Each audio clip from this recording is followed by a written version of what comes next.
yo me he permitido traer una presentación, desde luego, muy rápida,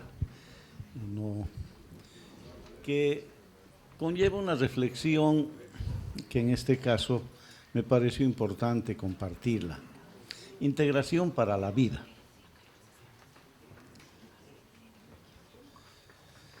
Sí.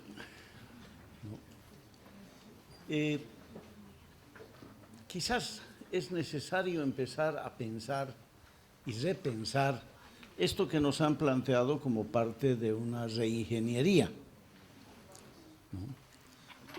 Algo está sucediendo por el que no hemos podido avanzar en términos que nos permitan una incidencia real y efectiva, sin desconocer todo lo que se ha hecho y lo que está haciendo nuestra Secretaría General, nuestras respectivas instituciones. Pero algo pasa, parece no ser suficiente. Entonces, por ello, esta necesaria reflexión, creo, invitándonos a quitarnos una serie de prejuicios, de sets mentales, de conceptos preconstituidos, de dogmas, incluso sobre la integración. El doctor de la Ferrier nos dice, esto sucede en todo, y desde luego muchas veces con mayor razón en las academias, ¿no? El mundo no solamente que gira, sino va avanzando en muchos campos, y las universidades estamos bastante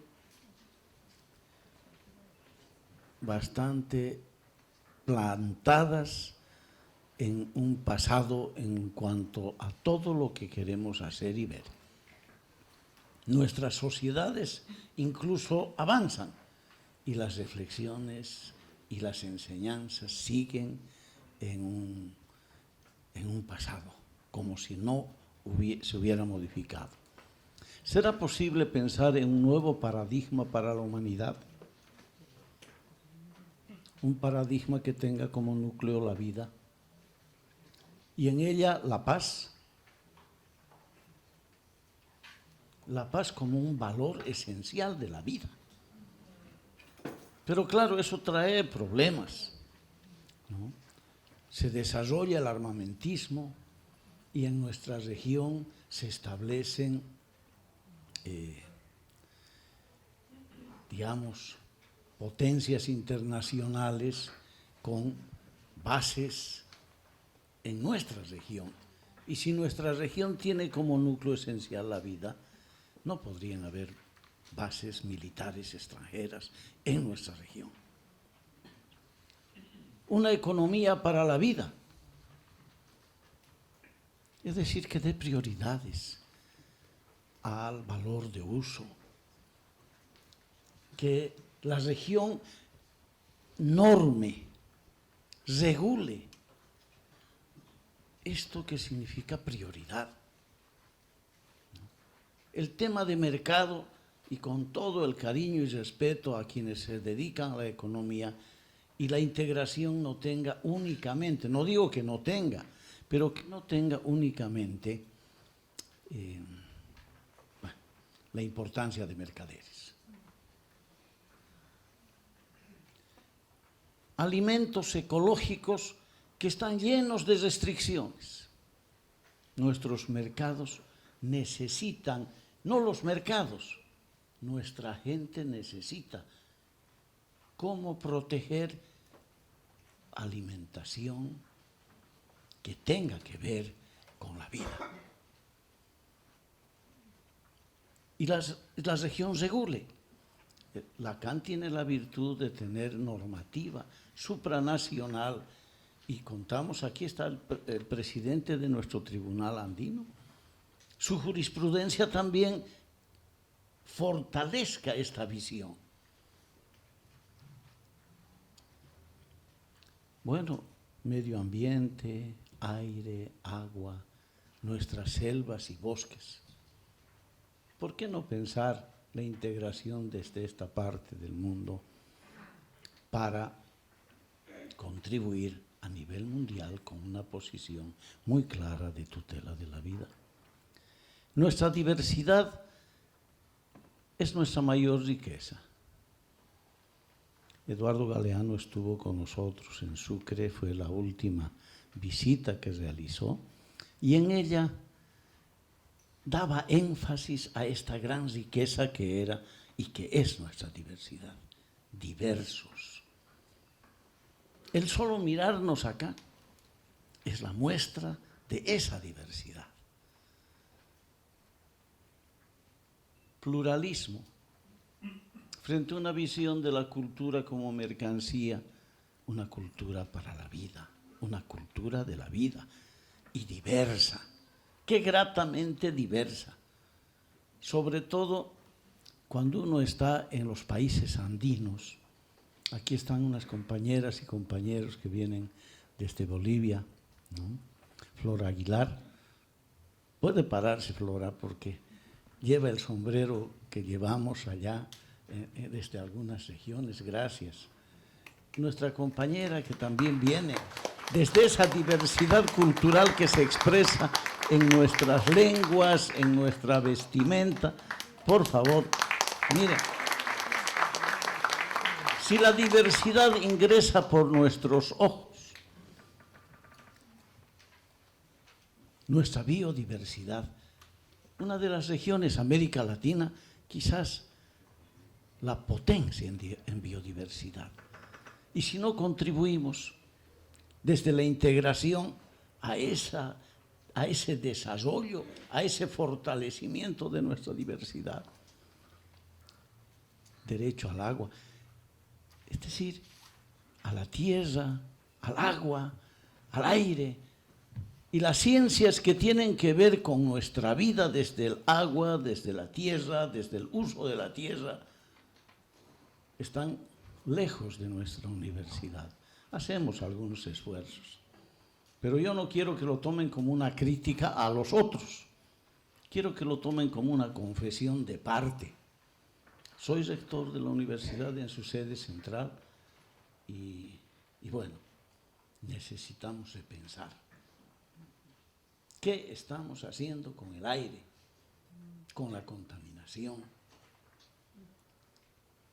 ¿Por qué nuestra economía no puede ser amigable con la vida? ¿Por qué no podemos evitar que desde el norte lleguen a nuestra región todo lo que ya no quieren utilizar porque contaminan el agua, el aire, la tierra?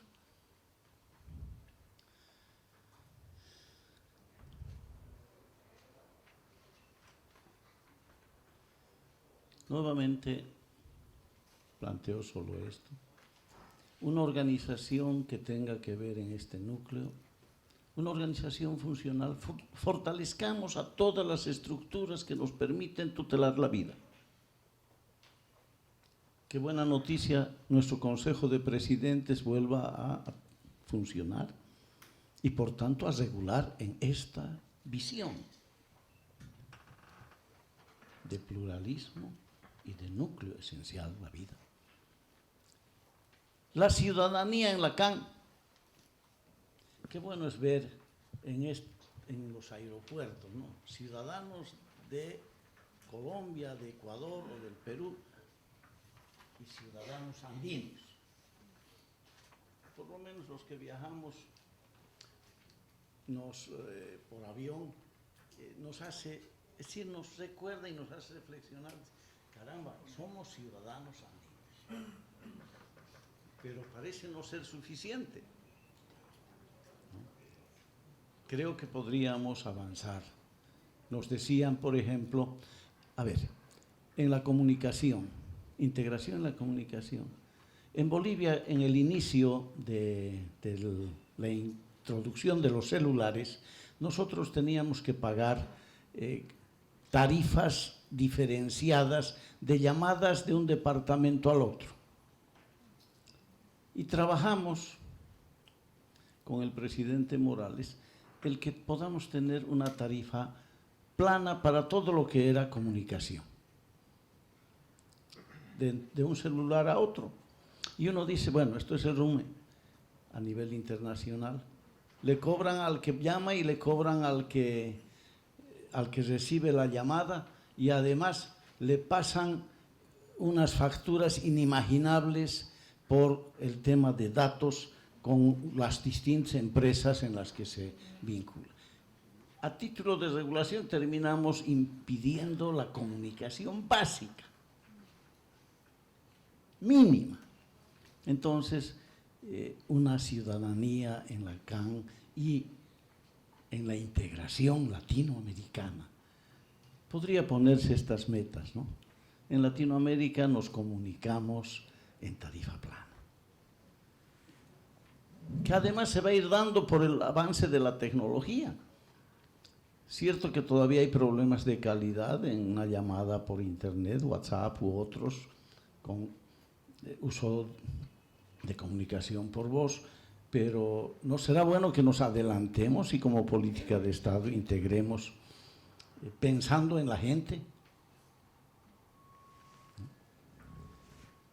¿Por qué de un país al otro tenemos que pagar en el sistema de comunicación aérea, por ejemplo, cuando debiera ser en función de la distancia y cantidad de millas o kilómetros? Y tengamos todo el sistema de transporte aéreo. ¿Qué permitiría eso? Que se viva la integración. Que se viva la integración. Que la integración llegue a la gente. Que no se convierta en un tema de expertos exclusivamente.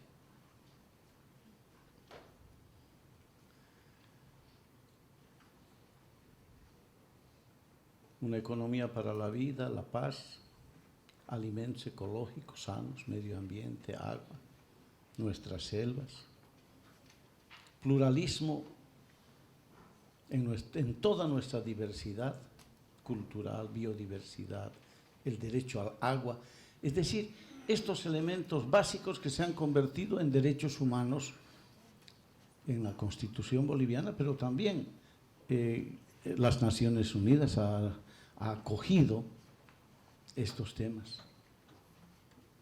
¿Cómo no pensar que la CAF nos ayude con financiamiento que permita que nuestros hijos y nuestra gente tenga que migrar a buscar trabajo a cualquier parte del mundo y ser maltratados? Generación de fuentes de trabajo. Qué grata noticia cuando nos dicen el mercado latinoamericano ha crecido y la percepción que existen con relación a temas de pequeños productores, los pymes. Claro, generan fuentes de trabajo. Posiblemente no inciden en la forma que inciden nuestras exportaciones de commodities en materias primas, pero qué grato, da trabajo a la gente. La artesanía da trabajo a la gente. Entonces la integración contribuye a ello. Pero para esto necesitamos, primero, buena voluntad como una actitud de vida. ¿Estamos dispuestos a analizar, a estudiar de esa manera? Nadie quiere lo que no conoce. Hagamos conocer nuestros procesos de integración. La Universidad Andina, en su sede Quito, en su sede central en Bolivia, desde esta personal reflexión, no critica a los demás, porque también el otro problema es, queremos que los demás cambien y no cambiamos nosotros. Andamos viendo qué hacen los vecinos cuando necesitamos nosotros dar el ejemplo. Entonces, como Universidad Andina, por ejemplo, en la sede central estamos dispuestos a estas alianzas para formación en el tema de microempresas con carácter general en el área andina, a través de educación por, las tecnologías a distancia y en alianzas respetuosas con todos los otros organismos que existen. Conciencia significa no solamente la internalización de eso que consideramos importante, sino vivir conforme con aquello. Que no pase lo que yo en algún momento criticaba con algunos de mis docentes en la UNSA y les decía, bueno, colegas, ustedes en muchos casos tienen que decirles, hagan lo que digo, lo que enseño en la pizarra, pero no lo que hago. Porque en el ejercicio profesional, en sociedades pequeñas nos conocemos y sabemos quién es quién y qué enseña y cómo vive. Vivir Lacan. Resumo, ciudadanía andina que realmente se vea, movilidad docente y estudiantil. Dicen nuestras normas, pero miren ustedes, en la Universidad del Externado, que nos colabora con docentes del más alto nivel, Diego López y otros, ¿no? El sistema de la Universidad Boliviana quiere que yo le pida una legalización de los títulos a Diego, donde tiene que presentar desde el programa con el que se formó en su profesión básica, para poder, no les digo ejercer su profesión en Bolivia, sino poder dictar su cátedra en Bolivia y en su caso atendernos en el ámbito de su mayor especialidad, ser el coordinador de un programa, por ejemplo. Un absurdo. Mis docentes en salud son de la Cayetano Heredia. Yo tengo que irles a pedir que vayan a hacer legalizar desde su título de bachiller para que puedan ejercer la docencia en mi propia universidad. Lacan ha distinguido a varios de los innovadores e inventores de la Cayetano Heredia en el ámbito de salud. ¿Qué les pido, les imploro a mis autoridades de Lacan? Que respetando nuestra autonomía nos permitan refrendar y calificar esos títulos sin ninguna observación que no sea la propia evaluación por nuestro comité, nuestro Consejo Académico Internacional, formado por los rectores de la Universidad del Ecuador, por la representación docente igual de Bolivia. Pero no a título de gestión, administración. El abogado del CV, que es el Comité Ejecutivo de la Universidad Boliviana, exija cosas que lo único que están haciendo, además de ser un absurdo, es impedir que cumplamos con nuestro deber.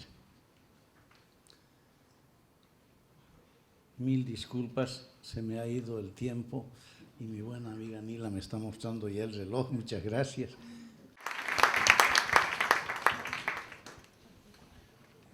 Un saludo muy cordial desde Quito, la Universidad Andina Simón Bolívar. Mi agradecimiento formal a la Secretaría General y mi felicitación además por el esfuerzo hecho para crear este espacio para conversar sobre temas de integración que nos convocan a todos.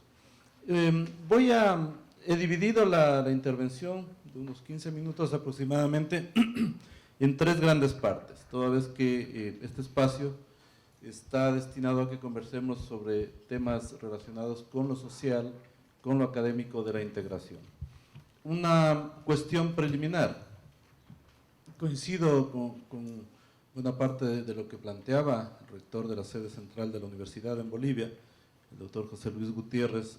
Él decía lo humano como central, como muy importante. Me parece que ese es el signo de los tiempos. Lo humano que va adherido a la dignidad de las personas, a la libertad, ¿no? Y yo creo que uno de los grandes objetivos de nuestros tiempos es tratar de encontrar la vía para lograr una vida más vivible, como lo señalan ya muchos filósofos que están reflexionando sobre el momento actual que vive la humanidad, con reconocimiento pleno de la diversidad, con un ejercicio desde la academia al menos de la crítica y de la autocrítica. Es decir, hasta la crítica tiene que ser analizada a fondo. Y me parece a mí que uno de los temas centrales para este panel que podría contribuir para conversar tiene que ver con la necesidad de acercar la integración a la gente. Hay que acercar la integración a los pueblos. Y somos de alguna manera grupos privilegiados los que podemos estar en espacios como este y que podemos además enterarnos de estos grandes temas que tienen a lo mejor mucha incidencia, no solo en el ámbito del comercio, la economía, de la política internacional, sino también en otros ámbitos y en otros sectores. Pero el ciudadano de a pie está muy lejano de lo que significa la integración. Voy con la primera parte entonces, lo social, algunos puntos. Miren ustedes, hay un imperativo político que se ha plasmado sobre todo en las constituciones más recientes de la región, el caso de Ecuador 2008 y el caso de Bolivia 2009, en donde la integración ha tomado una fuerza inusitada que nunca antes en la historia la ha tenido, a nivel constitucional, como mandatos jurídicos, como deberes de nuestros estados. Esto se suma a la apertura grande que ya hay a nivel de marcos constitucionales en el Perú, aunque de una manera un poco más laxa, digamos, más abierta, y en el caso de la Constitución colombiana. Entonces, la integración, mandato constitucional, mandato político y necesidad de nuestros pueblos. Un segundo elemento dentro de este eje social. La integración siempre se ha justificado. Si nosotros revisamos los tratados fundacionales de cualquier proceso de integración, vamos a constatar que siempre se ha basado o se ha justificado en necesidades de orden social y de orden económico. Los objetivos que están marcados en todos los tratados de integración dicen eso, para lograr mayor desarrollo económico, mayor desarrollo social, elevar el nivel de vida y demás. Es decir, el trasfondo de cualquier proceso de integración es trabajar en orden a mejorar el nivel de vida de nuestros pueblos. Otro elemento, es evidente que en muchos procesos, por no decir en todos, la base de la construcción de la integración ha sido ir acercando los intereses de carácter económico.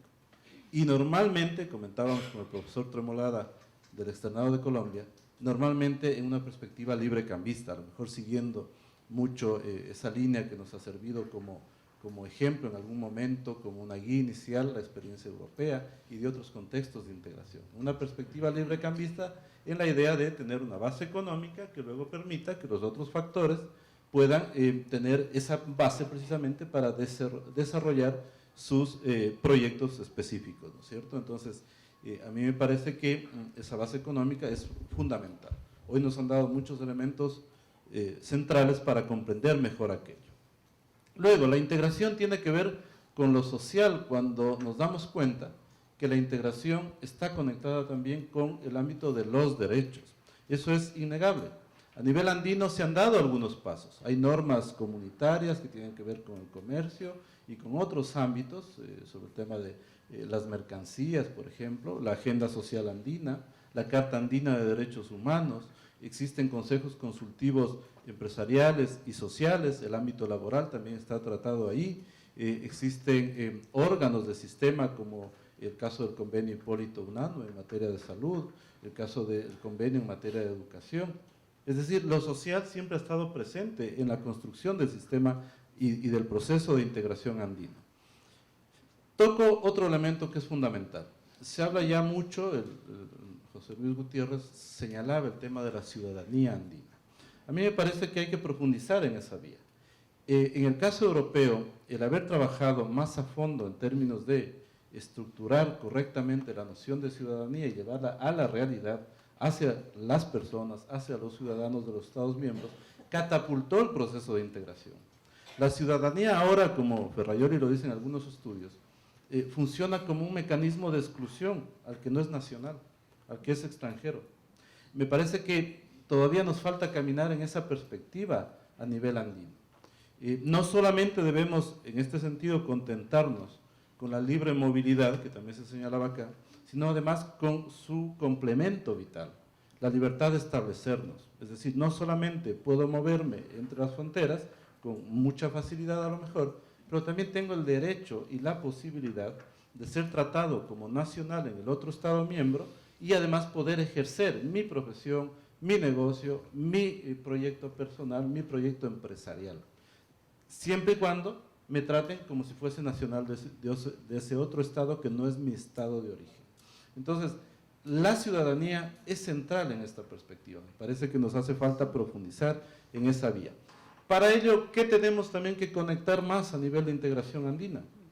Los sistemas de seguridad social. Si yo puedo moverme de un país a otro porque soy ciudadano andino, debo poder tener la posibilidad de establecerme y de desarrollarme laboralmente.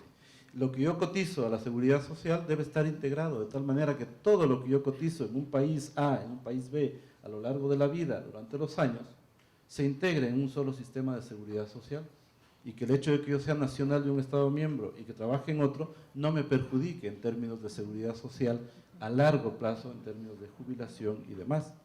Hay que integrar los sistemas en materia de tributación directa. El hecho de que yo me mueva de un país a otro y sea productivo en varios países, tiene que llevarme a un esquema en el cual, por eso, no sea sometido a tributación directa, básicamente impuestos sobre la renta y sobre el patrimonio, en el caso de impuestos de algunos países, que no me graven más porque tengo esa movilidad laboral, o para ejercer mi profesión, o para desarrollar mis negocios o mi empresa. En alguna medida se ha caminado en esta vía.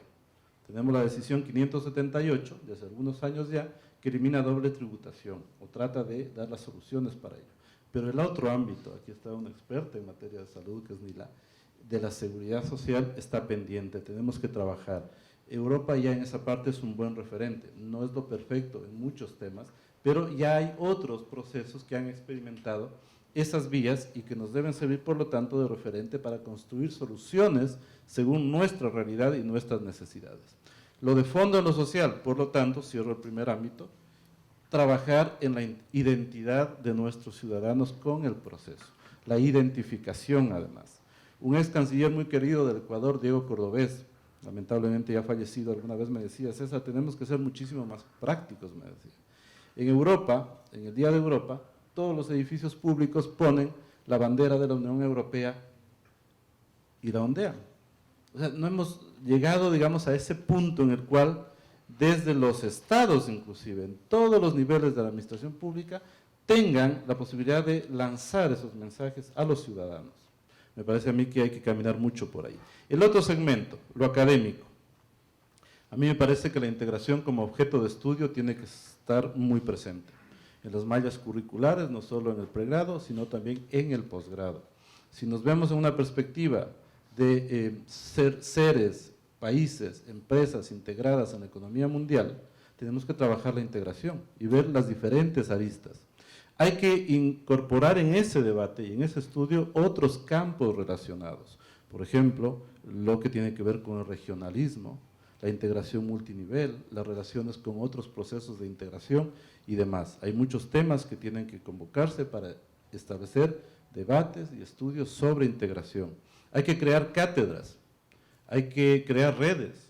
La comunidad andina puede promocionar redes de investigación en materia de integración, promocionar a tal punto que lleguemos a unas bases comunes en los Estados miembros para estudiar la integración.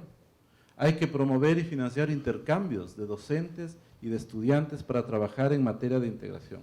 Hay que convocar a expertos de varias disciplinas. La integración no se hace solo desde la economía, como bien lo decían acá.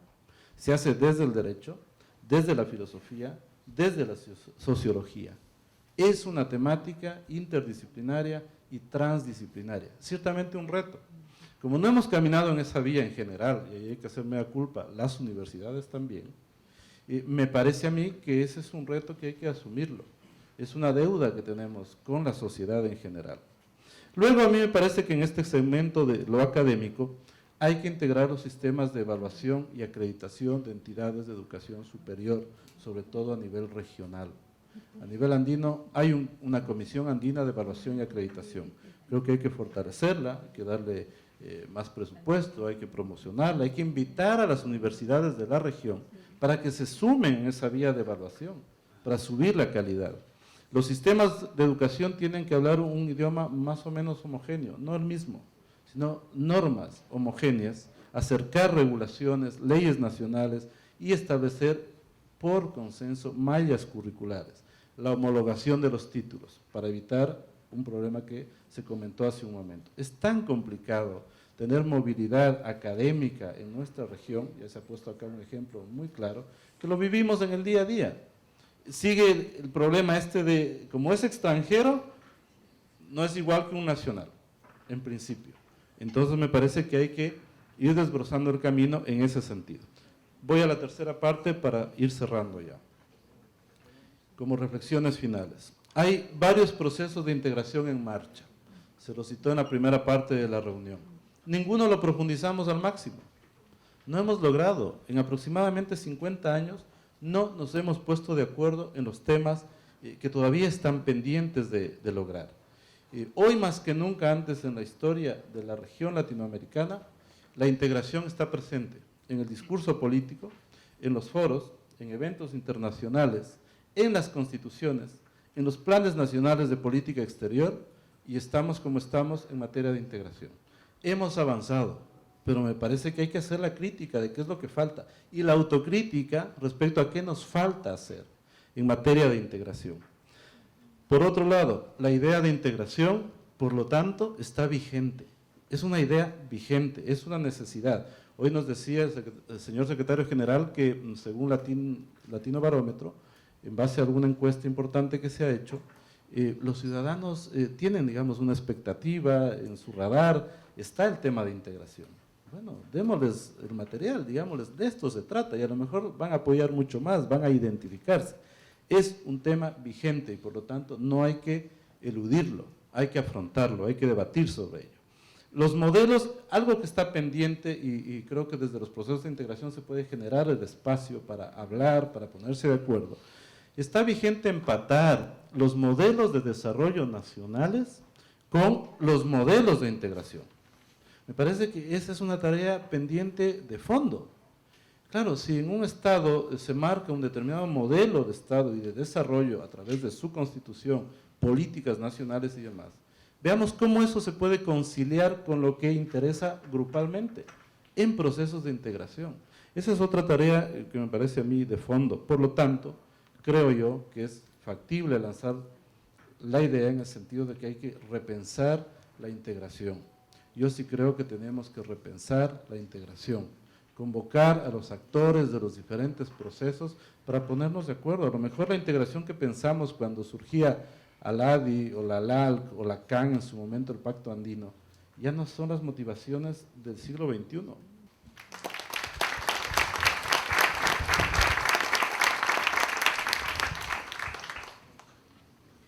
Sí, muchas gracias, muy buenos días a todos. Al mismo tiempo agradecer a la comunidad andina por invitarnos y me parece realmente un acierto convocar a esta actividad con esta pregunta, ¿no? ¿Hacia dónde va la integración latinoamericana y andina en particular? El Organismo Andino de Salud es seguramente el segundo más antiguo de este complejo de integración.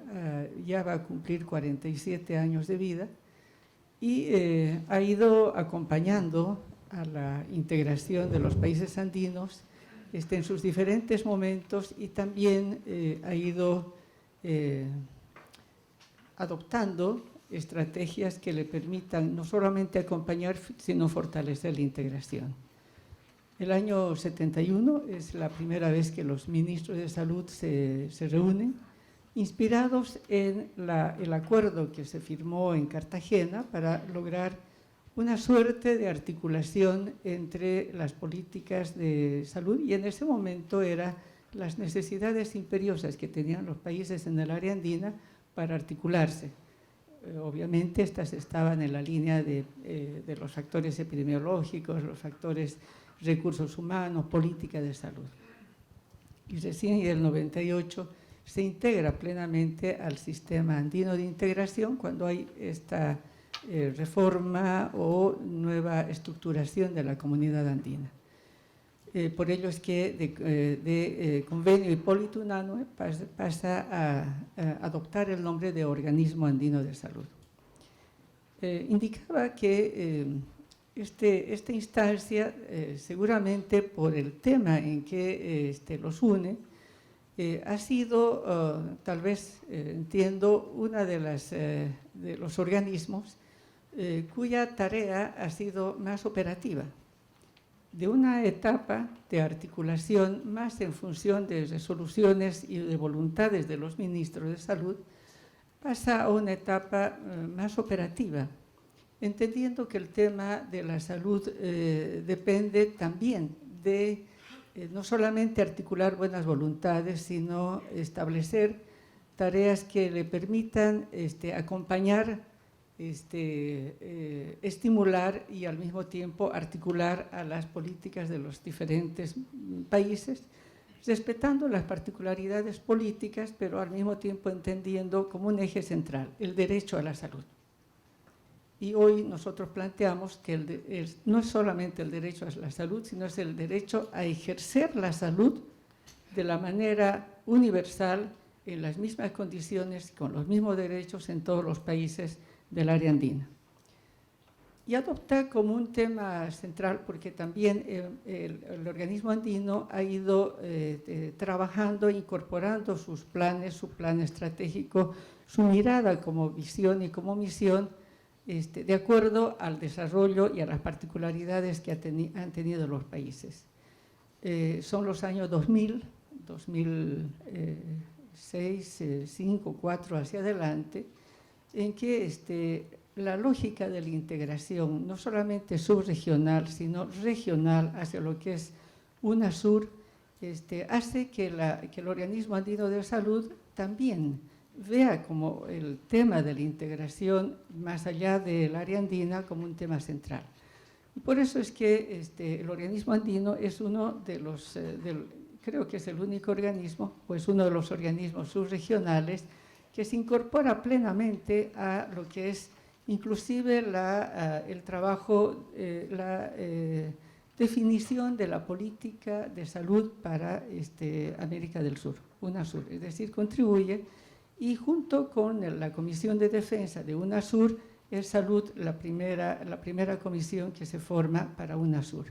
Yo digo esto, incido en esto para indicar que el organismo andino de salud no se quedó en el espacio de la región, sino que buscó, con sus capacidades y dificultades, apoyar, estimular y al mismo tiempo ponerse al servicio de todos los países de la región, de Sudamérica, sino ponerse al servicio de ellos desde las capacidades, desde las experiencias que tenía y las potencialidades. De esa manera, si bien el organismo andino no forma parte de UNASUR, porque UNASUR está formado por países, ciertamente ha mantenido durante todo el tiempo y hoy, de verdad, su apoyo a todos estos países, a todas estas regiones, y por ello es nuestra preocupación permanente en no solamente coadyuvar, sino hacer el seguimiento a los procesos que se producen en estos organismos. Conforme se va produciendo al mismo tiempo los cambios que todos conocemos ya del año 2000 adelante, 2004, 2005, 2006, los procesos políticos de los países donde comienzan a emerger los procesos progresistas, que el organismo andino también va asumiendo, definiendo sus políticas de manera más precisa. Entonces, y para ello hace un análisis. ¿Cuál es la población que cubre, digamos, que atiende o que no atiende, sino que cubre la preocupación del organismo andino de salud? Yo quiero indicar que el organismo andino de salud es el único organismo que yo entienda del área de la región andina que nació con los 6 países andinos y se mantiene con los 6 países andinos. En ningún momento salió ni Venezuela, ni Chile, ni ningún país, y por tanto, a pesar de los problemas políticos, coyunturales que puede haber entre los países o las decisiones, el organismo andino ha mantenido a los 6 países y los mantiene. Porque entendemos que el tema de la salud es un tema que une a todos y al mismo tiempo es el puente de paz para todos, que nos permite coadyuvar, ¿no es cierto?, en los momentos difíciles. Por ello es que la población aproximada que tienen los 6 países asciende casi a 160 millones de habitantes. Pero ¿con qué particularidades? ¿No es verdad? Que al menos el 10% es población indígena originaria y al menos el 15% es afrodescendiente. Con estas particularidades, entendiendo que el 25 a 30% de la población es indígena originaria y afrodescendiente, da la razón por qué el eje central de la actividad, de la estrategia y de las, digamos, de las líneas de conducta del Organismo Andino de Salud incorpora el tema de la interculturalidad con mucha fuerza. Entonces yo quiero ir arribando que el tema que el Organismo Andino de Salud no se ha mantenido estático en una lectura de articulaciones de necesidades técnicas en el ámbito epidemiológico, en el ámbito de la formación, sino incorporado el tema político y social de una manera vigorosa. Entendiendo que a la región andina le caracteriza estas particularidades, no solamente territoriales, la diversidad territorial, no solamente la historia, sino las particularidades socioculturales. Y por ello es que una de las líneas fuerza de nuestra organización es ver el tema de la salud desde el punto de vista intercultural, la salud intercultural, y por tanto la aplicación del tema de la interculturalidad en varias de las líneas. Tal es así que, por ejemplo, una de las líneas y una de las políticas que tenemos, un plan política, es la salud materna con enfoque intercultural. Otra de las líneas ha sido el estudio del análisis de la situación de salud de las poblaciones indígenas originarias, hoy de los afrodescendientes, de tal manera que tengamos los planes acordes a estas particularidades y que nos permitan no solamente visibilizar las particularidades, sino permita a los países incorporar estas temáticas en sus políticas. Reitero, a lo largo de este tiempo, el Organismo Andino de Salud ha tenido sus momentos, ¿no es cierto?, de pasar de esta posición de las buenas voluntades articuladas a actividades operativas.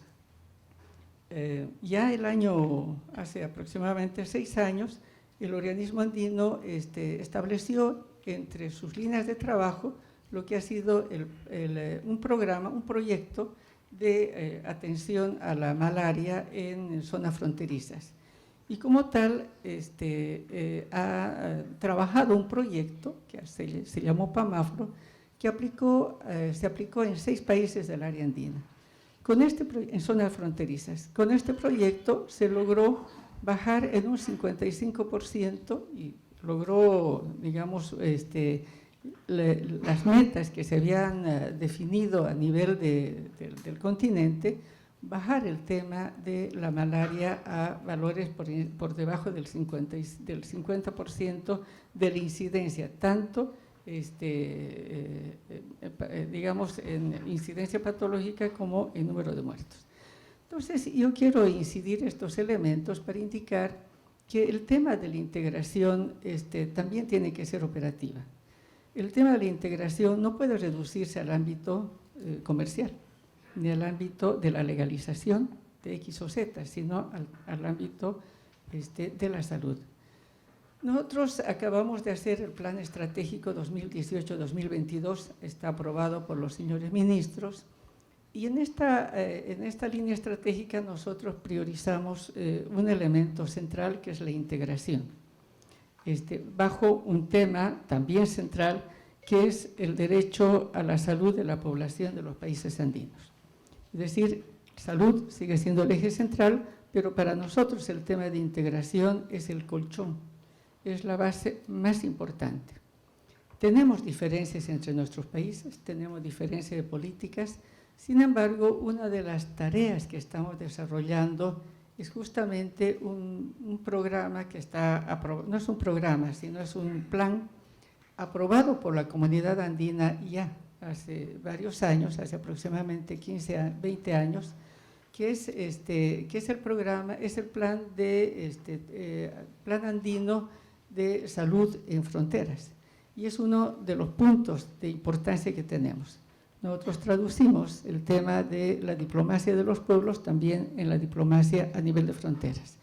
Y por eso nuestra tarea en fronteras, que se está traduciendo no solamente en el diagnóstico, en la capacitación de los equipos de salud en fronteras, sino también en lograr, estamos trabajando en lograr que los países adopten servicios de un sistema de salud fronterizo en la cual los pobladores de ambos lados de cada frontera pudieran tener el mismo sistema y eviten tener particularidades en cada lado, lo cual dificulta y perjudica a los países. Sé que me estoy ampliando, solamente quiero terminar en un elemento, también como, yo diría, como parte de nuestra experiencia. Nuestra decisión, nuestro interés en coadyuvar a la integración de todos los pueblos ha llevado que desde el año pasado el Organismo Andino de Salud esté con un proyecto que coadyuva a la decisión de los señores presidentes en este nivel de fin de la tuberculosis. Con este proyecto nosotros estamos trabajando con un proyecto grande que cubre a 20 países. Para los 20 países hemos articulado con Comisca, que es la Comisión de Ministros de Salud de Centroamérica, con Mercosur y con los países de Mercosur, de tal manera que el proyecto de fortalecimiento del laboratorio de tuberculosis, que está enmarcado en la estrategia fin de la tuberculosis, nos ha permitido como subregión andina articular con la subregión de Centroamérica y de todo el continente, de tal manera que el Organismo Andino de Salud, trabajando en esta lógica de integración, hoy está trabajando con 20 países de Latinoamérica, de nuestro subcontinente, Latinoamérica, donde se incorpora República Dominicana y Cuba, incluyendo México. Entonces, yo quisiera pensar que hay actividades operativas que nos permiten hacer de la integración, no limitar la integración a efectos exclusivamente productivos, sino ampliar la integración, porque la integración, si no se articula, si no tiene un efecto social, tal vez su impacto sea muy interesante en números económicos, pero no va a tener un impacto en la articulación, en la alianza de los pueblos, porque la integración tiene sentido en la medida que los pueblos se sientan integrados. Y esto creo que salud nos puede permitir llegar a este nivel, y por eso nuestro lema es juntos, cada vez más juntos por una integración y por una salud, y al mismo tiempo hacer de la salud es un puente de paz que hoy nos está permitiendo también trabajar con todos los países que eventualmente están enfrentados. Termino manifestando nuestra preocupación que las dificultades que hoy se están viendo de enfrentamientos políticos en nuestra región, de alguna manera vayan a llevar a debilitar estos organismos de integración, cuando al contrario deberíamos buscar la integración de nuestros países. Muchas gracias.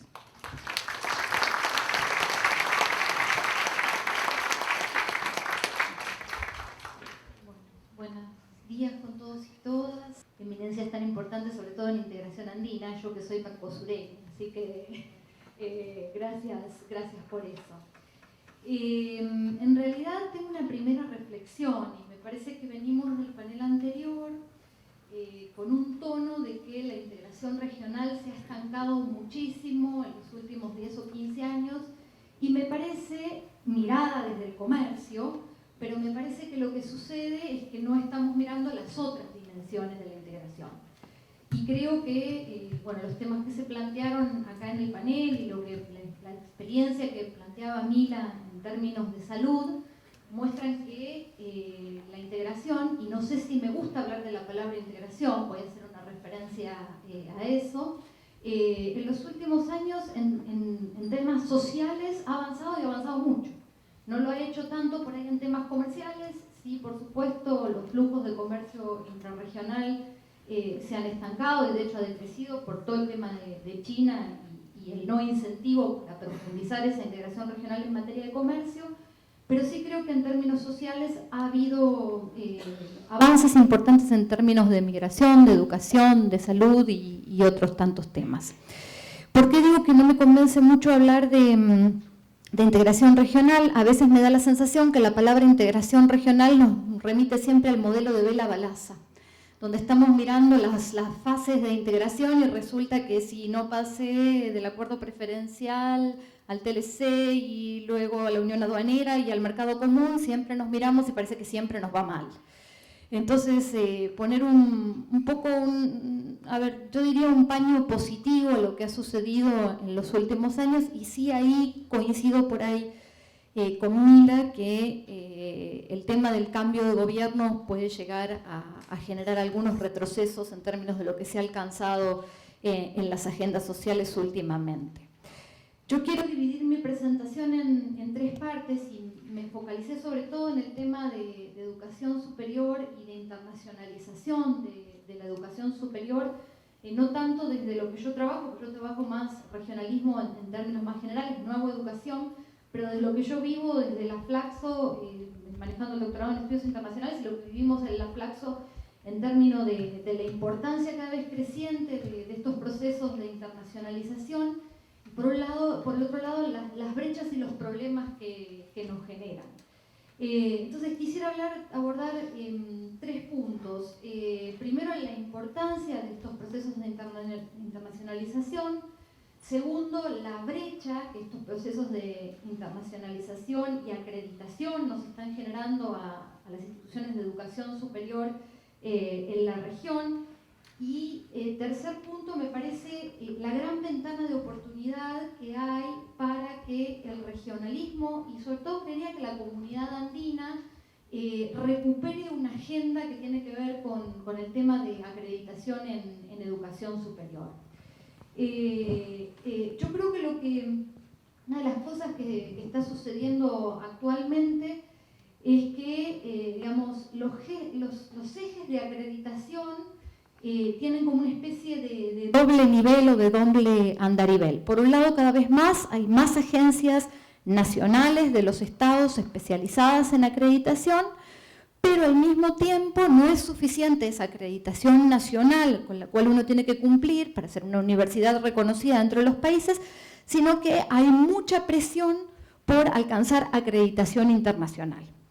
Y eso genera como procesos que no necesariamente siempre van en el mismo sentido. A veces los gobiernos establecen a través de sus leyes de educación superior, César sabe bien de eso, ciertas regulaciones y ciertas reglamentaciones que no necesariamente son coincidentes con los procesos que yo tengo que seguir para ser acreditado a nivel internacional. Y eso genera, yo creo que genera muchos problemas. Y sumado a eso, el cambio de regulación nacional, que suele ser bastante constante y bastante seguido en los países de la región, hace que las universidades estemos siempre como 3 pasos más atrás. Cuando tanto la Flaxo como la Universidad Andina Simón Bolívar, éramos hasta hace poco las dos únicas universidades de investigación en el Ecuador. Y hemos hecho un proceso enorme para poder convertirnos en universidades de investigación. Cuando lo logramos, nos convertimos, hicimos todo el proceso de reconversión, el gobierno decidió que ya no había más universidades de investigación y que ese proceso se retrotraía hacia atrás. Entonces yo creo que eso genera, digamos, una brecha grande y genera como una especie de esquizofrenia para las universidades que están todo el tiempo tratando de adaptarse a procesos que son disímiles, los procesos nacionales y los procesos internacionales. Y en el medio hay un enorme espacio para el regionalismo, para que el regionalismo provea algunos estándares y algunas normas en ese sentido, y es algo que, al menos desde la comunidad andina, siento que hay una enorme ventana de oportunidad para brindar, podemos hablar si es estandarización, armonización o las varias facetas que tiene esto.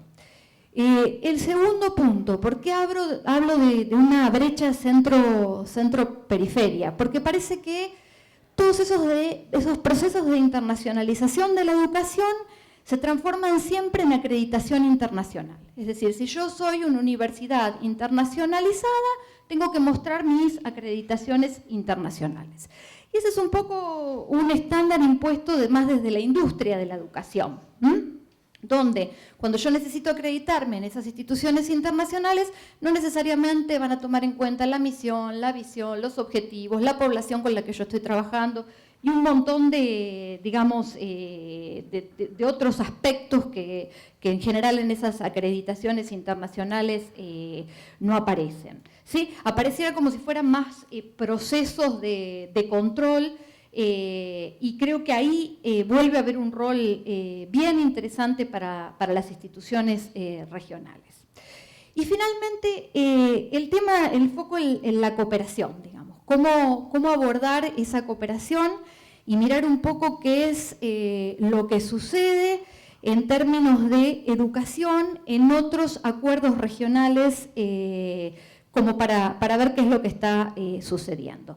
En la Unión Europea el convenio de Bolonia es del 2007, ¿sí? Que también es un proceso nuevo, esa es la otra cosa, porque parece que nosotros siempre llegamos tarde a todo, no estamos tan tarde, son procesos nuevos, una vez siempre parece que América Latina viene muy retrasada, el convenio de Bolonia es del 2007, Mercosur ha empezado también a tratar este tema. ¿Qué plantea el convenio de Bolonia? El convenio de Bolonia plantea sobre todo estandarización de títulos, y adaptación de currículums, estandarización de títulos más al estilo anglosajón, donde lo que se admite es que va a haber solo 3 tipos de títulos, los títulos de grado, los de posgrado y los de doctorado, pero digamos en el sentido de estandarización no me parece una estandarización que constriñe demasiado a las universidades en ese sentido.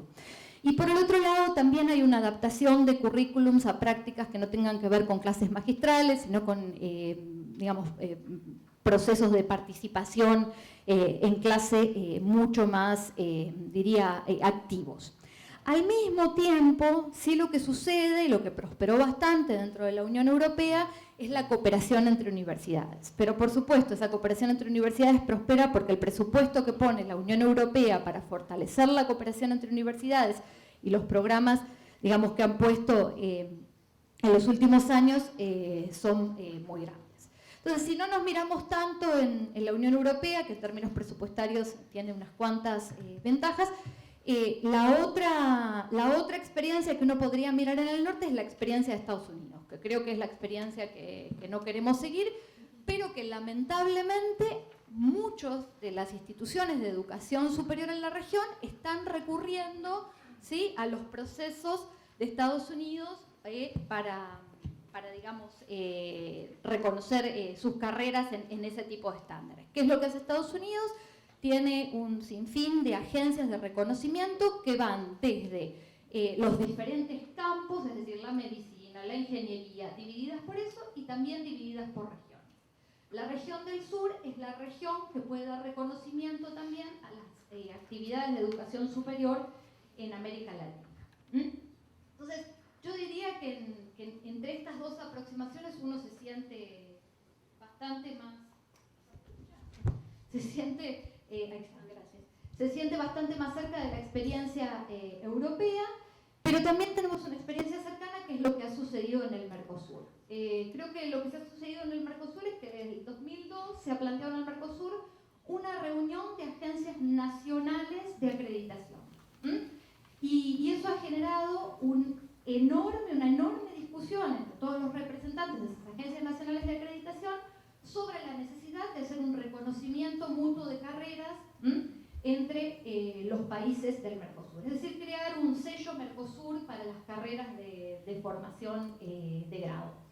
Digamos, la experiencia empezó primero con carreras de agronomía, ingeniería y medicina, se evaluaron 55 carreras y esas carreras fueron acreditadas regionalmente y luego a partir de eso se creó un sistema permanente de acreditación, ¿sí?, donde se firmó un memorándum para la creación de esto, pero la gran paradoja es que Brasil hasta el año pasado no lo había incorporado en su normativa. Entonces eso nos está diciendo también que hay algún problema, por lo que se va a empezar a estar vigente a partir de agosto del 2018. Entonces creo que hay 3 alternativas en términos de pensar qué hacer, digamos, en términos de educación superior y acreditación para la comunidad andina, si es estandarización al estilo de la Unión Europea, si es reconocimiento mutuo al estilo de Mercosur, o si es armonización a través de estándares impuestos desde el norte. En ese sentido, yo la verdad, César, no sabía que hay una comisión andina de evaluación y acreditación. Me parece que ese es un lugar enorme para que ustedes generen una agenda muy proactiva sobre qué hacer en el tema de educación. Y concuerdo mucho con lo que decía Mila.